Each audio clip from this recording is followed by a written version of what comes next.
was due to, where LEC goes, we have to switch to our local power. So our apologies. And if you're suddenly just joining us, a reminder that you're listening to the Prime Morning Drive. Today is the 7th day of October, 2025. Today is Tuesday, and our special guest is no other but Liberia's Deputy Minister for Economic Management. His name is Dephue. Who would like to say our apologies in such a time, such a condition. It's better than ever. We are back, so we go back to you. Our apologies, folks. We are live on our official page. That's Prime FM 105.5. We are also live on Liberia Excellent News Network and Definite Online Television. We want to apologize for it on behalf of these onliners for the disruption in our broadcast. But we are back, and it's good to have you back. Yeah, you want to say something? Yeah, maybe we can go back to yes, generation. Thank you. I was about to go to what driving the growth as well. So okay. that's one. Besides looking at the mining sector, you got the service sector, and you know fully well that electricity. Mm-hmm. It's good that we're talking. Power went up. when we took over, one of the things that we look at as priority for the country is to make sure that raw access energy is a abundant constraint. So we have to put in time to drive growth. You need to look at input factor. And energy is one of the major factors you look at. And the cost of energy being very high, we concentrated more on that to ensure that we had the expansion of electricity. Today, more production taking place as a result of our low cost of energy. Besides that, even in terms of the consumption side of the economy, more Liberians are having opportunity to move about, expand, their daily activity. Therefore, it's also contributing. Even the raw access.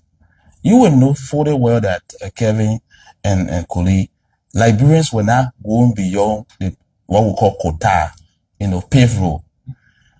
In the southeast, no one could reach, even dry season, you couldn't go anywhere. The president mandated. The best thing to do for your growth enabler is to ensure that you have a road opening, you got energy, and also go into agricultural production. These are areas that we identify under the arrest agenda.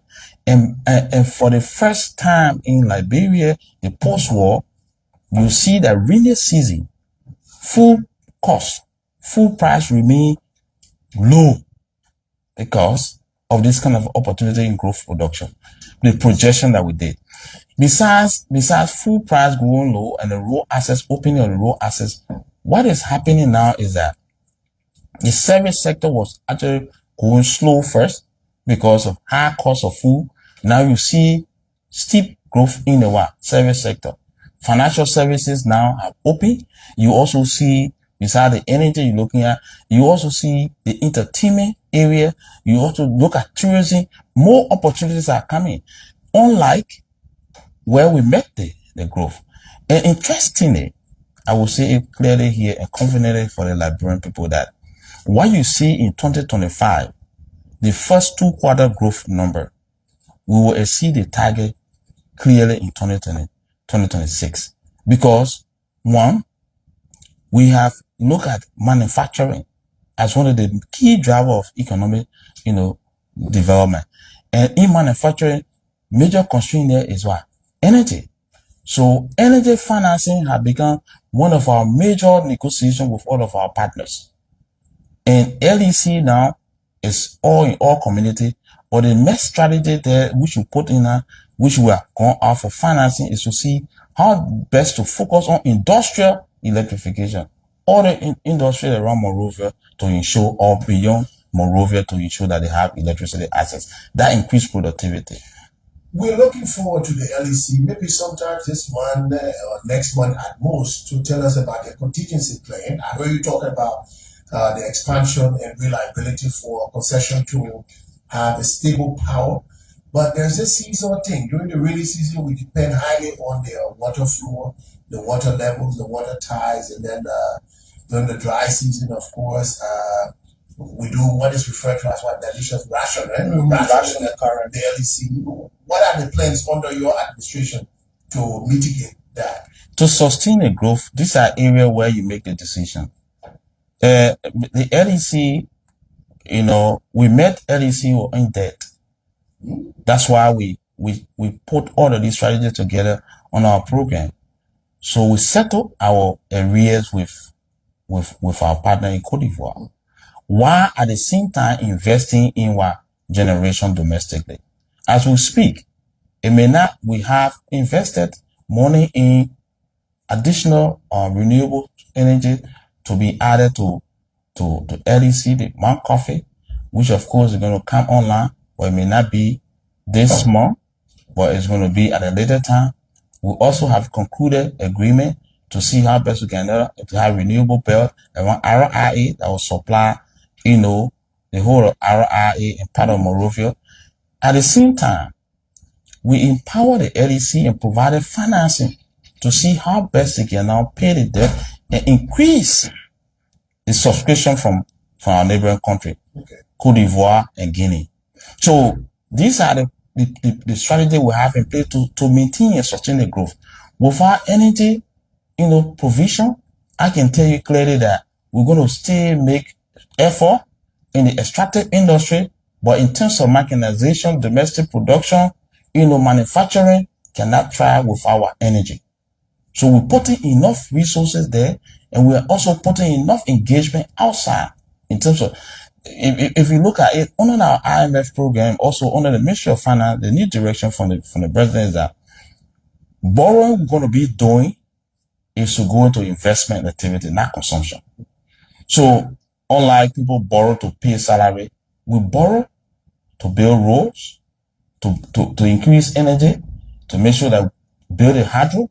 We borrow to ensure we build schools, we build hospitals, so that people can, the livelihood of the people can improve, that people can now say, you know what, between here and Tapeta, for example, here from Nima, you don't need to worry yourself. You're going to go, you leave from Monrovia, you can still have your meetings, whatever activity. You wake up 6 p.m., you'll still be at home. Those in the southeast, they wake up Monrovia, whether they want to go late or in the early morning, they reach the same day. These are things that we are looking at so that domestic production will increase. That people who are making farm beyond Monrovia, who are also producing. I'm so proud of Liberians. There are much creativity and innovation we are seeing. I'm saying this because really, from where? From just areas like, let's say, food production. You know that at this time our Liberians are packaging food with just limited resources, limited opportunities. I always go to the supermarket now and look for Liberian made food and buy it. If I don't see it, I go right on the sidewalk, wherever food is, I spend it. I don't want to say that I'm resisting imported goods, but the reality here is that the empowerment of Liberia comes from how we consume the food. And as we speak, the government of Liberia, through the World Bank, we have a program here, which was, some of the program were lacked, but we have come over and restored them. Funding has been made available under the Dephue project for private sector development. Liberians who have the businesses who are looking for money today can go and borrow to see how best they can invest. And I see many young Liberians, many female young ladies around the country are coming up with strategies to actually invest. Yeah, sure. Yes. There's food packaging thing. Food packaging. Even doing smaller skills, but they're looking forward to bigger, investment so that they can increase their capacity. That's why we need to look at the kind of loan opportunity. And because that itself, besides putting food on your family table and getting additional income, what it does so in terms of production chain, those who are producing raw material like plantain, farmers will be producing more plantain because they have the assurance that they have a market for it. So these are the things that we focusing more to grow our economy. Liberians are concerned about inflation rate and also the exchange rates. It's a huge concern. And I'm also here to ask you, what steps is the MMDB taking in making sure that this is under control, inflation is under control? Thank you. That's a very good progress, I can tell you. And realistically, let me just look at the historical number a little bit. When CDC government took over in 2018, The inflation they met at the end of 2017 was 12.4%. When they took power, unfortunately, we're talking about the management of the economy, the inflation went as high as what, 18%. And it got worse to 27% under the CDC government. Under the CDC government. You know, so 2019. So to tell you that at the time, Liberians in real terms, they were making less money. Even economically, we can say you pocket poor. So someone who was making $200 Liberian dollar at the time with that high inflation, it means that less value. As we speak today, with all of the argument he putting forth, our inflation we met then at 10.1. We brought it down to 8.2 in 2024. As we speak, current inflation rate is 5.6. We're in single digit. We are not going to double. That's a reality. And the good thing about it too, the monetary arm of the government had now decided to control it. You know, as we speak, the exchange rate is actually stabilized. We can tell you clearly that if you look at low exchange rate, low inflation, in real term, dollar today value higher than dollar 2-3 years ago. So we are better off, economically speaking. And as a government, we take credit for that. The president should be proud to tell the Liberian people that life under me is going far better. Because one of the things, you see, besides the citizen we're talking about, you look at people who are coming in to invest. They will clearly look at these indicators. How comfortable and how productive your economy depends on the investment environment in terms of energy, in terms of, registration of businesses, the inflation rate, the exchange rate, how they look at it. If there's deterioration of the inflation, the exchange rate, it's a red flag. So that's why we have put in enough energy as a government to ensure that these are all stabilized. Even in the ECOWAS region, we are a country within the single digit with high confidence as a country. Let me follow up on the rate and the inflation issue. I think most of the concerns from Liberians, including me, is that we are now opposed to the rate coming down, but the thing is the rate drops, prices remain the same. I mean, so how, and then when the rate goes up, prices go up. So that's the concern from Liberia. Okay, thank you. That's a very good concern, and I think it's good for the layman in the street. That's a major concern that other people do. We are working on this. In fact, in the economic management team meeting, the Minister of Finance, Minister of Commerce, the LRA, the central bank governor are to really come up. The draft is already prepared. That, when the exchange rate is not published in the market, people tend to use, the black market all of the time.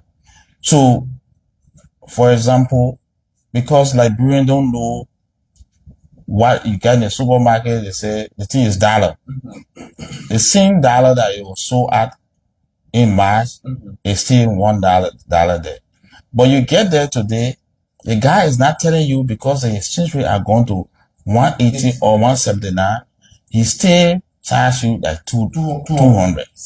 So with this, it has to do with the market intervention from the Ministry of Commerce side going forward. We are saying they should display on a daily basis that all the business people should display their rate. If I'm going there to purchase, I know what the exchange rate is. If your rate is higher than what business? Yes. Foreign. The circular is before the EMT. The economic management team have prepared the circular. They were waiting for the policy makers to actually review and advise the president will be signed. Because the central bank, the Ministry of Commerce, the LRA, and Ministry of Finance signature bank on it, it means that it's actually the authority to go by. In the end, what makes it very much important is that people who will be paying taxes, you still use the same exchange rate to pay their taxes. So LRA is going to be involved with it. In terms of marketers or importers will be looking at the exchange rate to determine the price differential. So, you know, with the margin, sometimes people look at, oh, the exchange rate is high, so therefore I'm going to go ahead, I'm selling this at this price. Even the transportation fare, the transport minister, everyone has to be looking at this carefully to see how best to improve the living standard for Liberian people. You see, the rice price has dropped to $14, $15. So why should we be selling at 3,400? You know, no. You say, no, we cannot do that. Going forward, just go by the exchange rate on the market and sell it at wholesale and retail. The other time, the IMF acknowledged, progress in reducing the fiscal deficit and mitigating debt vulnerabilities. Can you share light on what specific fiscal measures they're taking to achieve? Yes, one of the things that the debt measurement we put in place is, first of all, to do comprehensive debt inventory. You know, when you owe people and you can't too much and you can't remember all, then the worst thing about it is that you're not reporting the correct number to the partners, to the IMF, to the World Bank, and that will not make you credible to borrow anywhere. So we actually set a system in place where we recorded all the debt. In fact, as we speak, state-owned enterprises, SOEs debt, were not in our debt calculation, domestic debt. And so we made sure all of them come and disclose what they owe.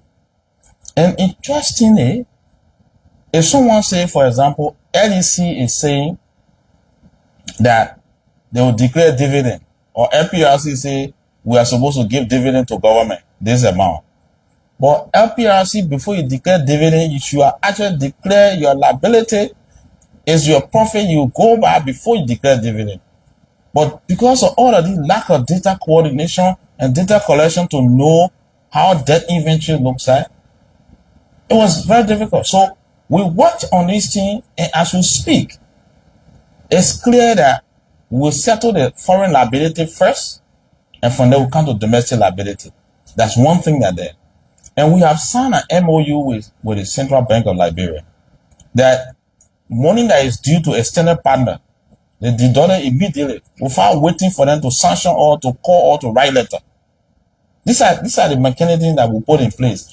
And once we do that as a country, it makes us more credible. And that's a sustainability mechanism, and that the fiscal discipline we're talking about.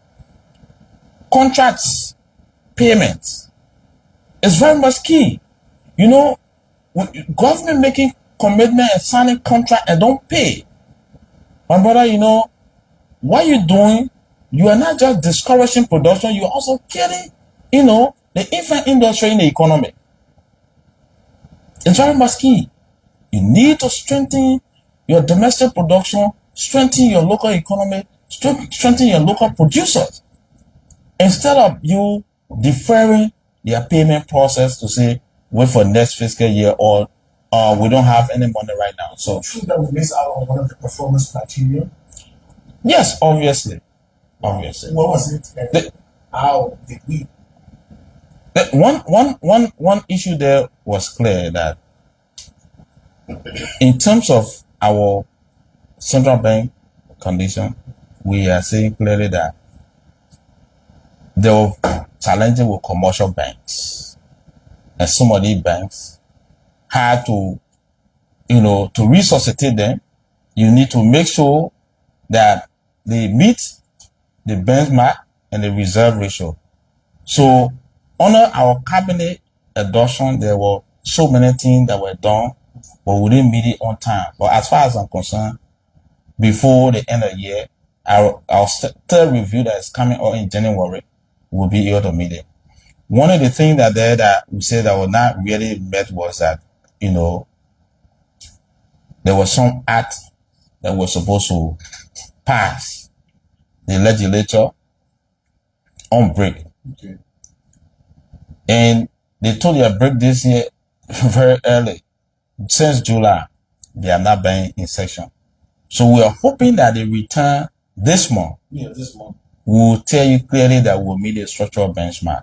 Okay. That we are talking about. All right, let me take you back to an earlier when you were explaining. You talk about the payment of debt. one will be, and you want to prioritize the foreign debt. One will be thinking that if you promote the payment of local debt, you spur the economy because they want to come back to the economy, especially with the rural, on debts. Yes, we are doing that. When I say that the reason why the extended one, we say we sign contract to pay on time is that if we delay the extended debt, why it does, it's a contract between you and other country, you and other borrower. If you don't pay, they shoot it out. They suspend you as a country. It actually gives a bad picture to the rest of the world that you are not credible. You can't borrow anymore. Domestically, we also pay the debt. That's what I said earlier, that our domestic debt payment strategy we came up with, that no one left behind. Everyone will be paid. The only thing that we have a proportional payment in line with what was approved by the legislators. So we don't let any debt. What does that mean? Meaning that, because this is very key. It's key because for this year, for example, the entire economy, domestic debt is actually around $1 billion now. Wow. Is it our current public debt level? Yes, public debt, domestic is what, 1 billion. In fact, our entire debt now is portfolio is 2.6 now. So what did you meet? We made it at 2.5. 2.5? Yes. Okay. So what is happening here now is that if we say you're going to pay all the domestic debt today, the national budget said will not be able to pay. We can't pay. So if they allocate $7 million for this year, you have other people that we owe them more than $5 million, 10 million, 17, 20 million. But you have poor businesses that will owe $10,000, $50,000, 100,000, 20,000. In our skills assessment, in 2024, we pay all those 100% below $10,000. Wow. This year, all those we owe 30,000, 100% payment. Wow. So you're doing that, you're stimulating growth, and which of course is obviously helping and enhancing local production as well. 2026, we are hoping, depending on the envelope, we'll increase it to pay more of the vendors. Because the more vendors you pay, the more job opportunity you could provide, the more productivity you bring to the economy. So it's not that we are stopping domestic debt payment. No. Okay. If you check the record, we'll tell you clearly that we've been paying our domestic debt. And that's one pressure every day. People call. Okay. And I tell Liberian people, if we put the right system in place as the way we did it today, you don't need to call anyone. Right. We want our domestic, market to be developed. What we are doing now is the point I just want to go to. We want to develop our domestic market. Payment of debt, we should make it, it's not a policy. That we borrow, and we cannot pay today, we issue instruments. Everyone go to the Central Bank of Liberia. For now, it's between the commercial banks that can buy the instrument. We want to reach a level where Liberians who can afford, who are at home, who are abroad, we say government is issuing, instrument, a bond of $10 million to build road to Cape Town. That $10 million, we don't necessarily have to go to a commercial bank or go abroad. The instrument will be on the market, and Liberian people come and buy it. Individual will say, you know what? I'm going to pay $1 million. I'm going to invest $500,000. I'm going to invest $50,000 as an individual. Those are things that we want to do to build the economy up. Government will not have money to finance everything for the budget. You have to be issuing instrument. And those people that we owe domestically, if we don't pay them, if we don't build our confidence level, it will strangulate the economy. So that's why we are working on a daily basis, on a weekly basis. I know there are some business people who can say, oh, I want all my money paid today. And I said to one of them over the weekend, we can't pay all of your money today. Sorry. We want to make our payment more predictable. Every year we know that we'll be paid, government owe you $1 million, we'll be paying $500,000 every year. You are sure that the $500,000 will come. Instead of having a system where you promise $500,000, you don't pay. is where the business break down, and we're not going to go that route. The last time I checked, finally, then we go to the lines, maybe, that Senator Dillon has been, a town crier behind this domestic debt issue, and then he asked the previous administration under Minister Tue on, according to the government, then they were making some payments. But what I cued from there was that the government claimed she made some payments, but there were also other news that no, the government wasn't saying the truth, and they needed to know which institutions were being paid or which businesses were being paid, which debts were being settled. Could you provide us a listing of the domestic debts that you've settled? If you paid maybe $500,000 or 100,000, can you say, okay, this is how much we paid in the year 2024, 100,000, these are the businesses or the persons who received their money? Is it possible for us? Thank you. I think it's a public document. One of the things I know, last year, Senator Dillon raised that, and I told him that, Senator Dillon, our responsibility is to build public confidence. Whatever others did in the past, we need to look at the good one to build on it, the bad one, we correct it. What we've done, we made a system where they send debt to GSC for audit. GSC rejected some, approved some. Then when it comes to payment, they look at people, okay, we'll pay you today, no, we'll not pay you. Sometimes they issue a check to individual, they check bounce, and no, we don't want to do that. In fact, that's some of the performance criteria we have under the program. We issue a check, it should be authentic, and the check should not bounce. So we pay those people. Those checks we met, vendors that government owe them over 30.5 million checks that were already in transit and people holding, and some of them cannot be paid. We clear that. But to Dillon's concern, what we've done now is that the domestic debt list payment is there. And if you want to go back, you can go ask the Ministry of Finance. We made it mandatory, the debt management unit that is directly under me, and let them know that, look, guys, do the list. People who are supposed to pay in line with the criteria set, we have the list and verify and sign. The assistant director will sign, the director will sign, the assistant minister will sign, I sign, and carry to Mr. Gaffwan is signed. That becomes a public document. That's a commitment. So people will trust us. It is from that list, we'll pay you. So, in the Senate, the public having problem with that, and then some people can go and take the list and bring it. This time now, unlike before where people are going to go negotiate with individual, people are only begging that when my name will get on the list. Because they know that when your name get on the list, automatically you'll be paid. You don't need to go through any hurdle. Thank you. His name is Dephue. He is Liberia's Deputy Minister for Economic Management. The time is exactly 10:15. We can pick up calls, at most 8 calls, but not more than a minute. We're not going to give anybody the leverage of more than a minute because of time, and we hope you can write down those concerns, Minister Zuo. And so this is Prime FM 105.5. We have 2 numbers now that we mentioned last week that we're going to introduce our numbers. These are our official numbers. You can call in and have a say. Again, not more than a minute. Not more than a minute. Maximum 1 minute. The numbers are 0778 460793. I repeat, 0778 460793. The NTM, the low start numbers is 0886 050 507. 0886 050 507 are the numbers you can call us on. We will now take a big brother and a veteran Liberian journalist now in government. His name is no other but Jerito Lele. We'd like to say good morning and welcome to the Prime Morning Drive.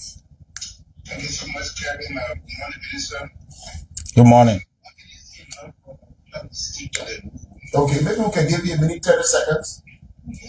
Thank you so much. Okay. So, Minister, I would want to just start by saying thank you so much for this explanation.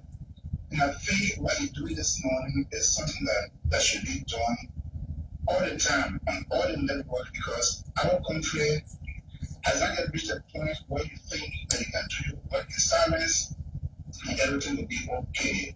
But you explained this morning, but if it keeps not to according to what has changed, what has changed.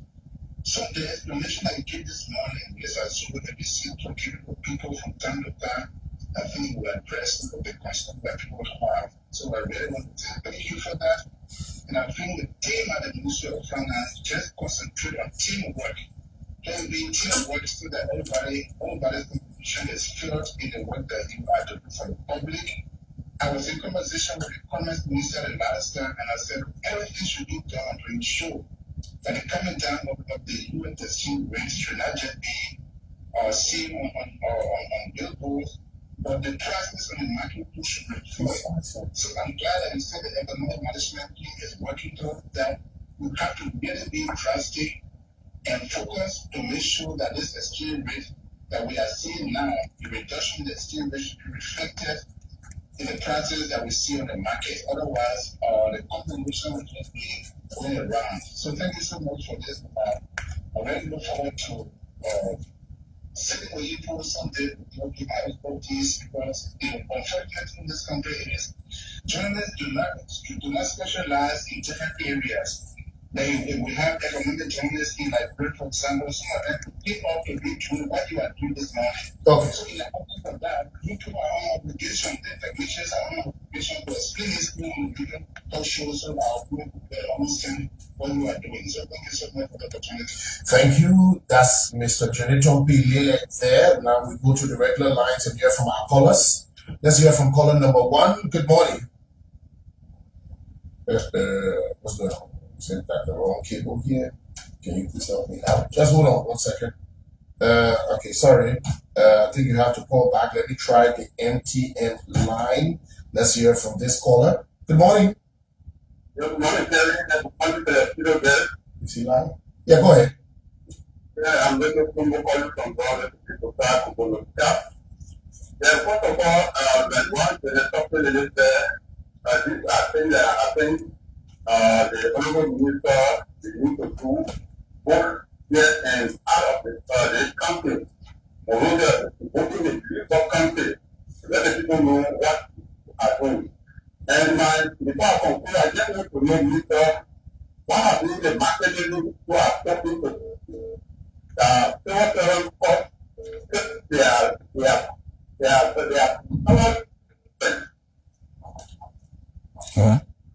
Something about 7.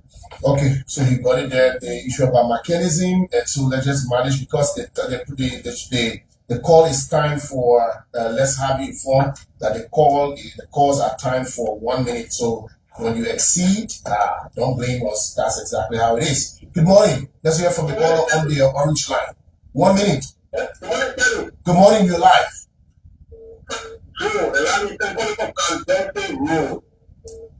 I kind of want to take you for your food. But what the minister is saying we are not talking what the people of God. For example, in Kenya, and according to water, the tackle 100% in the war.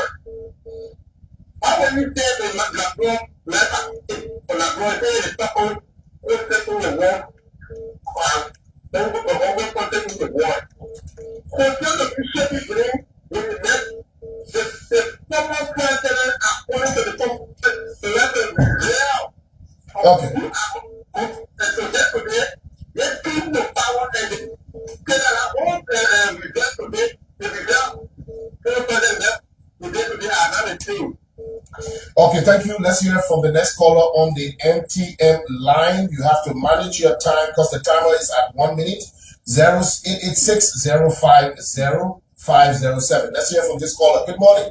Good morning, Kevin. Yes. Sir. Go ahead.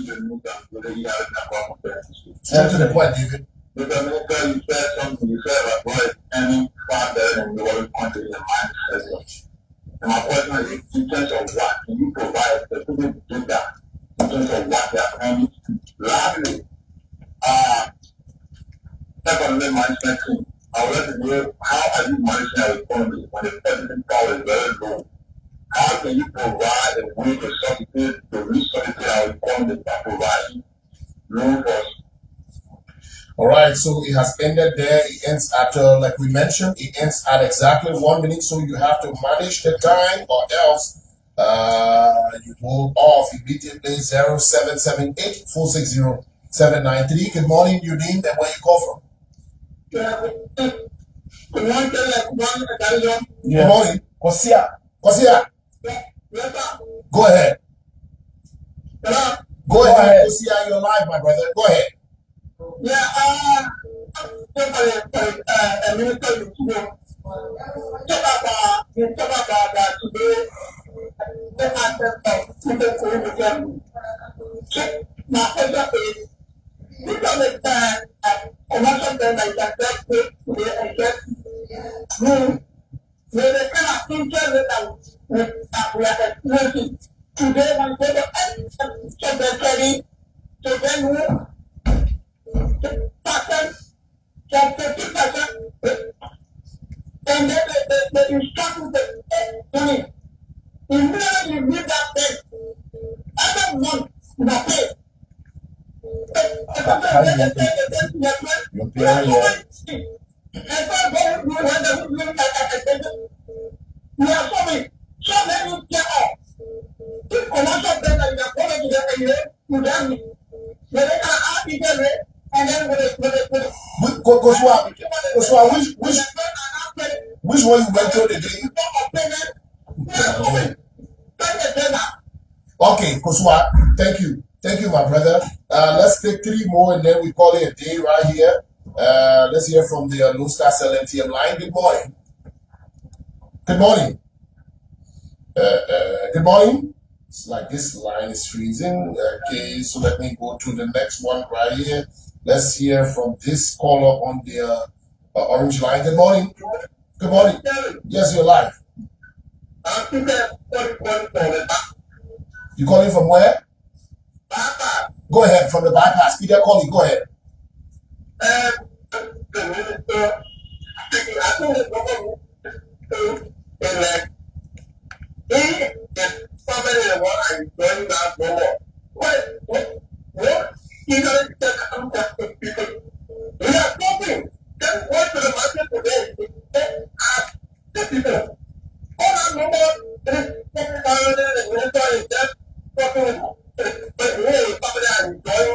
No.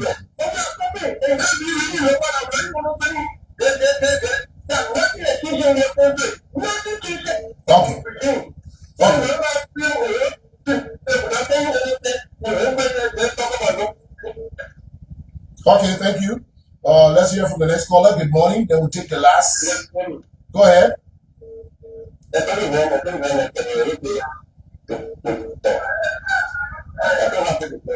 Your name. Oh, you're the disabled people at Famuma? Okay. Okay, Roberts, go ahead. Okay, go ahead quickly.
just take the last one because we have to go. Good morning, your name and where you call from. Good morning, quickly, no time.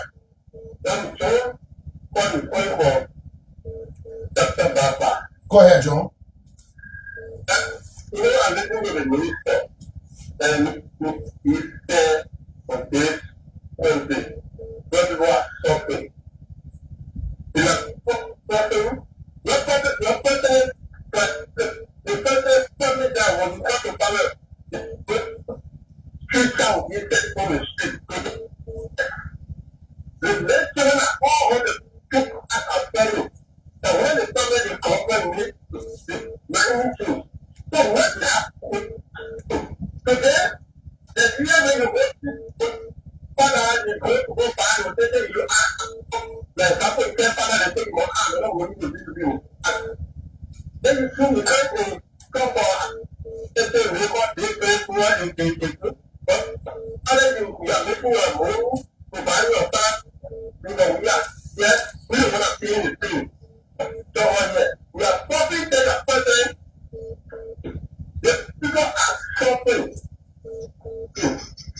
Okay, let me just squeeze in this person from the Philippines. This is an overseer. You call it participate in the show, I'm quite sure. Let me get this on. Let me get you on speaker. Did you call? Hello? Yes. Yeah, you called it following the show? You called it participate? Okay, quickly, no time. It should not be more than a minute because we're just trying to grace you. Go ahead, please. Okay. Let me say good morning, Kelvin and Galicious. I want to take this time to extend my... Your name, please. Your name first. I am Moses J.T. Bull, and I call from the Philippines, Los Angeles. Go ahead, quickly, no time. These are things that I think other institutions need to follow. The staff only the Ministry of Finance and Development Planning. I think other institutions need to ensure that some of the major things that have been done are being lifted so that people will know the interventions and people get to appreciate some of those things that the government have been doing. Example, like the payment of domestic debt. The more you pay domestic debt, the better the economic gets strengthened and you will force around a job to do and the economy. Okay. So I want the minister taking and these things happening on other platforms and other radio stations continuously. Thank you. Thank you, my brother. Thanks for calling, and our regards to the folks there, Liberians there in the Philippines. Thanks so very kind. Yes. And so that does it right. Sorry, we're not picking any more calls because of time. The calls keep coming in. Our apologies. We cannot exhaust we cannot exhaust all of the callers. So, Minister, you have a plate full of concerns in front of you. Some are commendable and some are criticism, constructive. It is, or they are.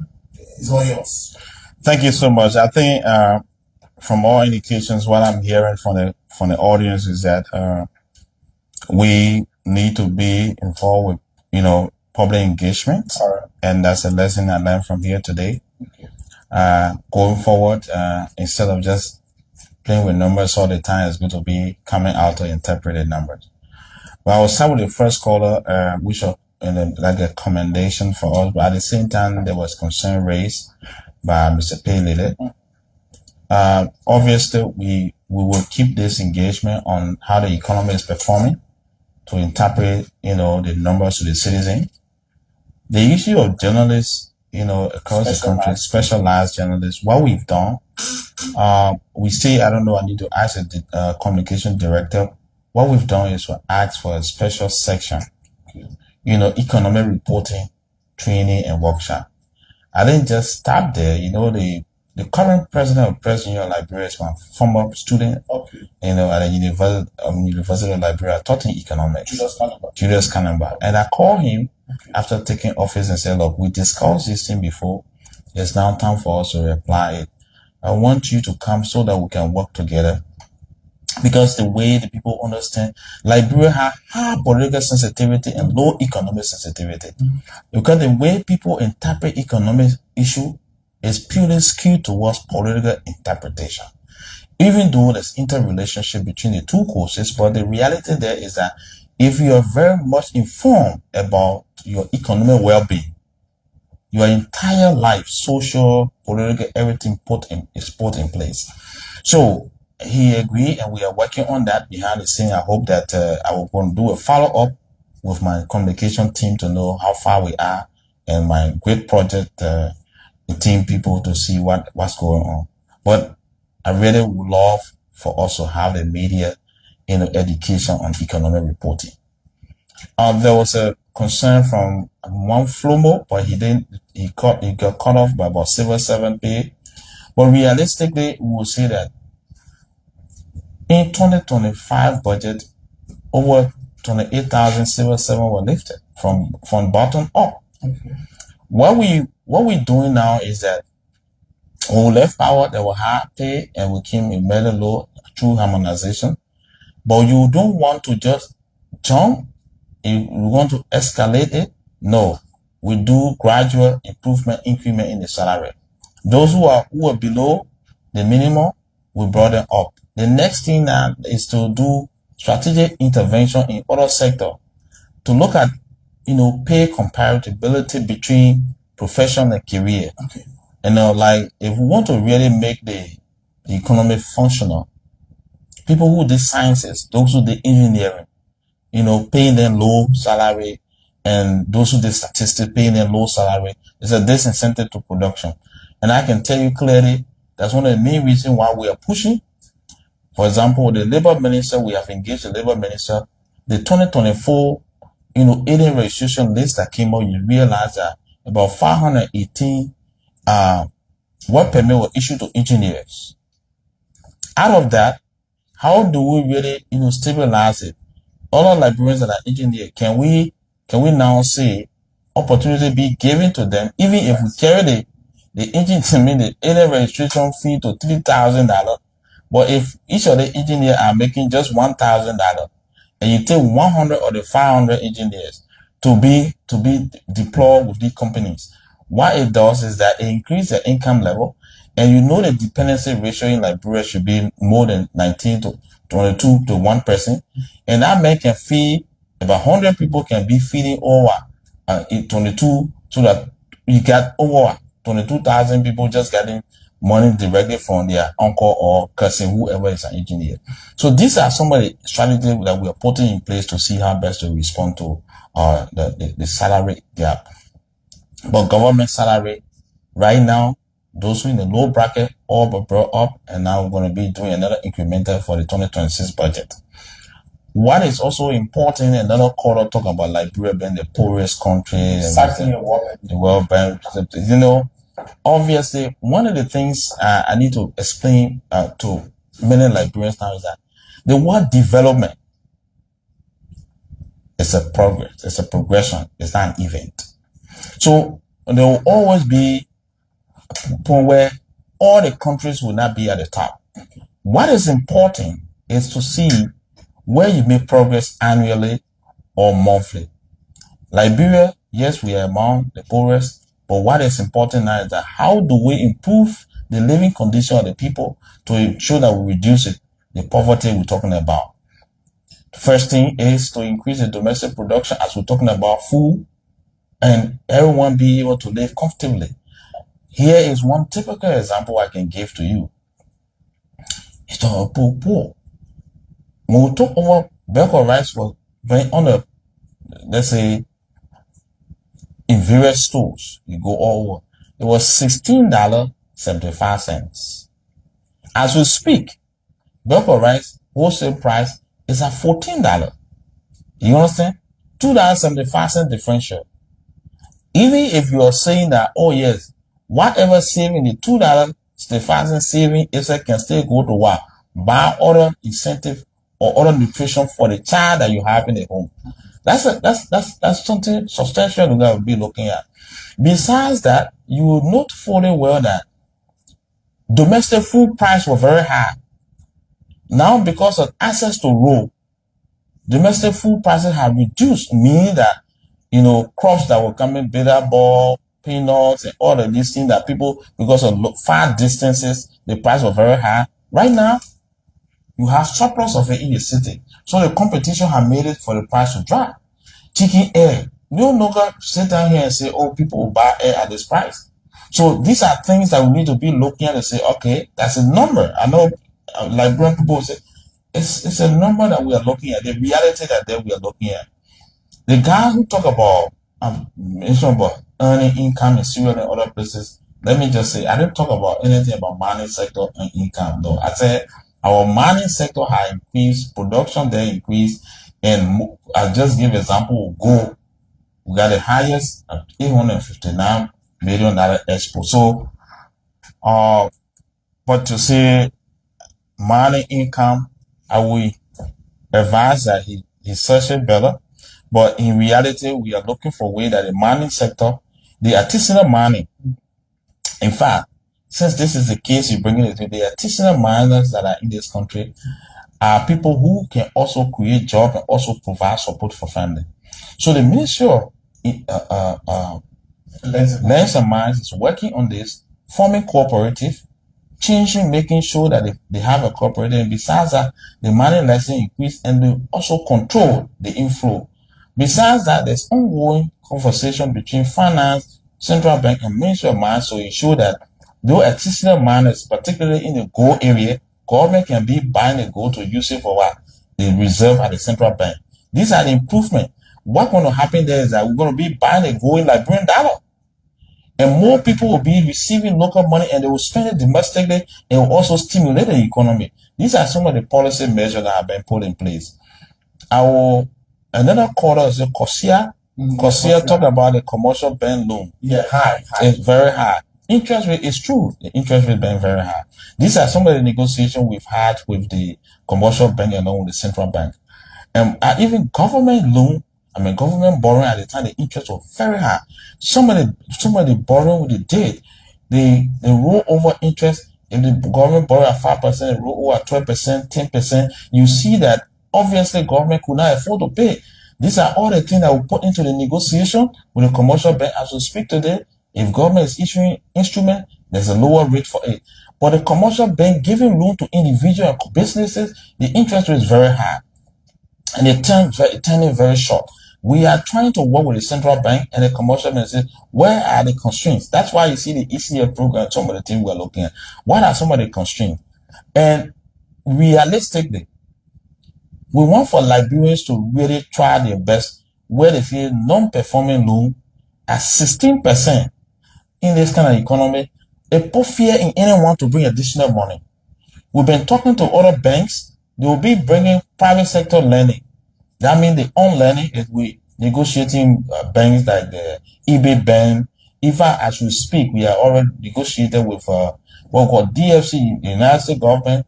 They have a DFC, which is an international foreign investment firm that can give money out. Liberians are not really fighting to prepare their books. So sometimes the capital requirement means that you have, if you're going to give you $10 million, you should have your audited account.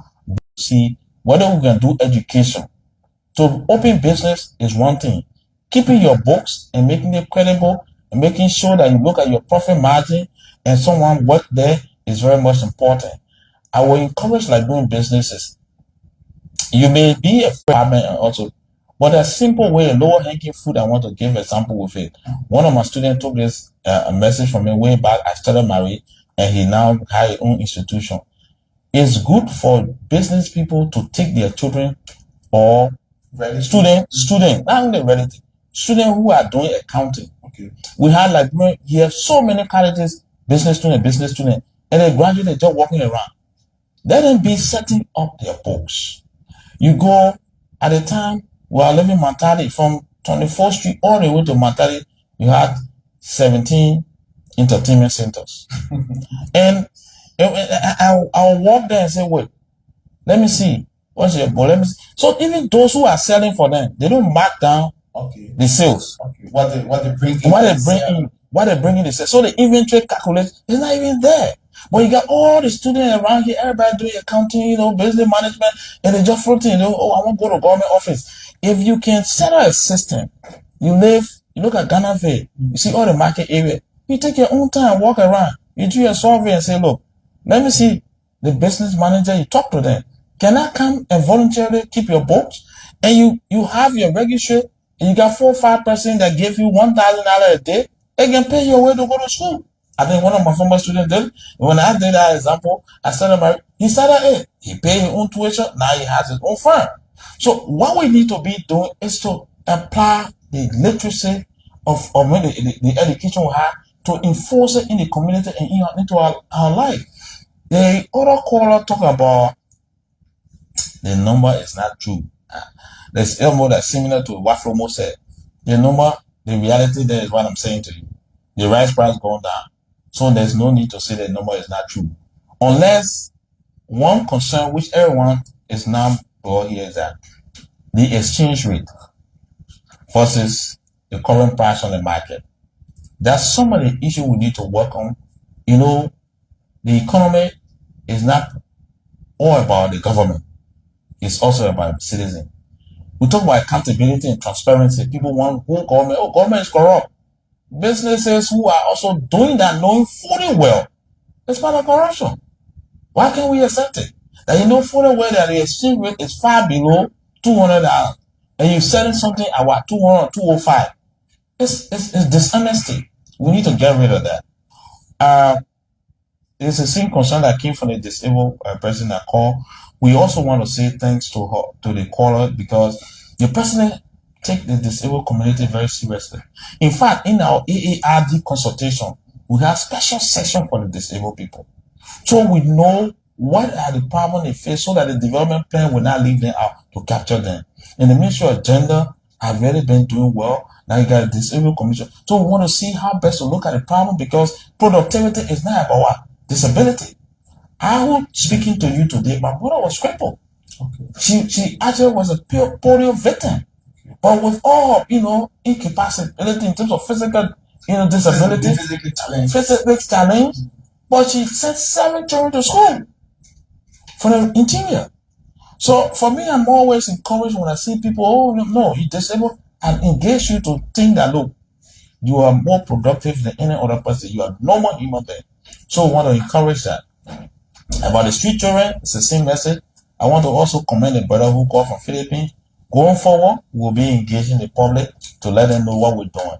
In fact, one thing that's going to be happening now is that we'll have to establish deep dive hour or economic hour and be talking to all the media people, let the people understand.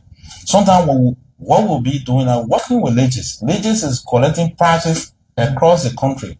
So maybe the simpler way to solve the problem, it will be like, let's look at the price for today. Kevin, you and your colleague, if you just call straight Ganta, you call Buchanan, you call Harper, and say, what's the price of cup of rice today in Harper? What you do when they call the price of rice in Harper, and someone call the price of rice in a cup of rice in Buchanan, you see, market location, you know fully well that, oh, but it's cheaper here. If someone is trying to escalate price on us consciously, they will know now that no competition. Then even those who are bringing the importer of rice will know now that, oh, that place, right, the demand is high. Then they start running the supply chain right there. So it's important for us to do have that kind of dialogue. I'm happy to be here today because more ideas are coming. And we'll keep this engagement. We'll be able to stabilize our economy. I thank you very much. Thank you so very much. Well, on that note, this is how I would like to conclude this edition of the program, Brian County Drive.